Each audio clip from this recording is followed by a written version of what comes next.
আজকের রেসিপি হচ্ছে রুই মাছের মশলা কারি। তো এখানে আমার তেলটা গরম হয়ে গেছে আর রুই মাছটা আগে থেকে কেটে ধুয়ে ভালো করে লবণ হলুদ মাখিয়ে নিয়েছি।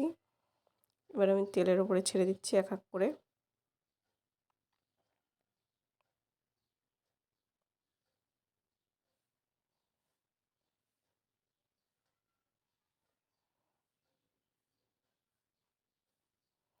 এবার আমার এক পিঠটা হয়ে গেছে আর এক পিঠ আমি ভালো করে ভাজা করে নেব। এমন লাল লাল করে ভাজা করে নিতে হবে মাছটাকে। আমার ভাজা হয়ে গেছে, এবার আমি তুলে নেব। এই যে আমার তোলা হয়ে গেছে আর এমন লাল লাল করে ভাজতে হবে। এবার আমি মশলাটা করে নিচ্ছি, লঙ্কা, জিরে, রসুন, আদা, পেঁয়াজ। আমার বাটাটা হয়ে গেছে। আমার ওই মাছ ভাজার তেলেই আমি জিরে আর লঙ্কা ফোড়ন দিয়ে দিলাম। এবার টমেটো দিয়ে দিচ্ছি। এবার আমি মশলাটা দিয়ে দেব। এবার এটাকে আমি ভালো করে কষিয়ে নিতে হবে।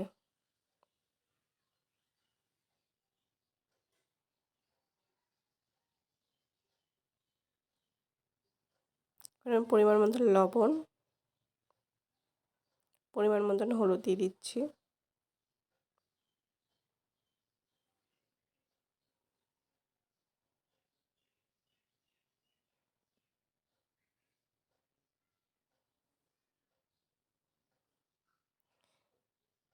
এবার ভালো করে কষাতে হবে নাড়াচাড়া দিয়ে।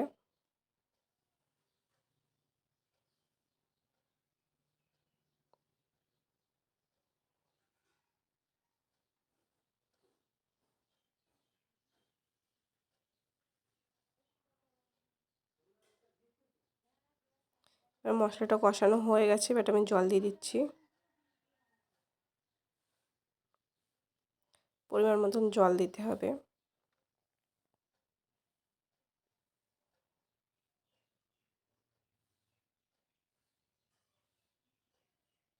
এবার এক এক করে মাছগুলো দিয়ে দিতে হবে।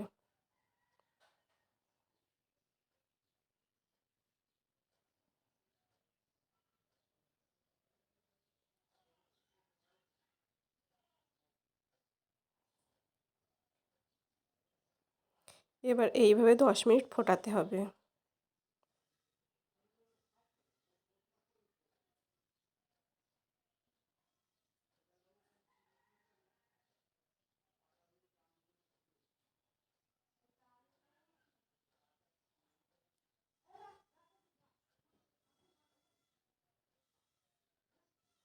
আমার হয়ে গেছে, এই যে আমার হয়ে গেছে। এবার এইভাবে রান্না করে দেখবেন, খুবই টেস্টি হয়। আর ভালো লাগলে অবশ্যই লাইক, কমেন্ট, সাবস্ক্রাইব করতে ভুলবে না।